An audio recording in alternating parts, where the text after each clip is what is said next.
আসসালামু আলাইকুম বন্ধুরা। আজকে নতুন একটি বিষয় নিয়ে আলোচনা করব। সেটা হলো আলু চাষ। আলু আমাদের একেবারেই জনপ্রিয় খাবার। কোনো তরকারির সাথে আলু না থাকলে তরকারিটা জমে ওঠে না। সে বন্ধুরা, চলেন আজকে আপনাদের আলু চাষ সম্পর্কে জানাই এবং দেখাই। এই যে দেখছেন আলুর গাছ, এগুলো আমাদের দেশি আলু বলে। এই আলুগুলো ছোট ছোট সাইজ হয়। এই আলুগুলো বিঘা প্রতি পাই 30 থেকে 40 মণ হারে উৎপাদন হয় এই আলুগুলো।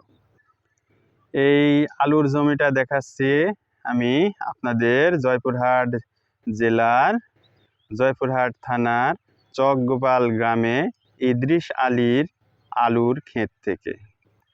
এবং এই আলুগুলো প্রচুর পরিমাণে উৎপাদন হয়। এই মাঠে প্রায় 40 একর জমিতে আলু এই মৌসুমে লাগাইছে এবং এই আলুগুলো এই মৌসুমে লাগাইছে, যার কারণে এই আলু অনেক ভালো। শীতকালে আলুর চাষটা অনেক ভালো হয়। শীতকালে আলুটা অনেক ভালো উৎপাদন হয়, যার কারণে এই ঋতুতে আলু চাষের উপযোগী। আলু চাষের জন্য সাধারণত আগস্ট মাসের শুরুর দিকে হয়। আগস্ট মাসের শুরুর দিকেই এই জয়পুরহাট এলাকায় আলুটা জমিতে লাগায়।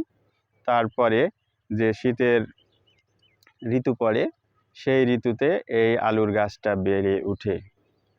আলু অনেক সুস্বাদু একটি খাবার এবং আলু আমাদের দেশের ভাতের পরেই আলুকে ধরা হয় যে আলু আমাদের প্রধান খাবারের মধ্যে পড়ে।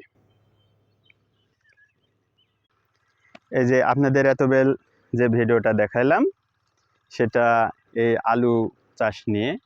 তাই আপনারা যারা এই আলু চাষ সম্পর্কে জানেন না, আমার ভিডিওটার মাধ্যমে দেখতে পারলেন যে আগস্টের শেষের দিকে আলু লাগাইতে হয়, তাহলে শীতকালীন সময় এই আলুর ফলনটা পর্যাপ্ত পরিমাণে ফলন হয়। আর বর্তমান বাজারে আলুর যে দাম, সেই অনুপাতে প্রচুর টাকা লাভবান হওয়া যায়। তাই আপনারা যারা এই আলু চাষ করতে চান তাহারা এই ভিডিওটা দেখে আলু চাষ করতে পারেন। আমার ভিডিওটা দেখে ভালো লাগলে ইউটিউবের ভাইয়েরা আমার চ্যানেলটাকে লাইক সাবস্ক্রাইব করবেন এবং ফেসবুকের বন্ধুরা আমাকে ফলো দিন।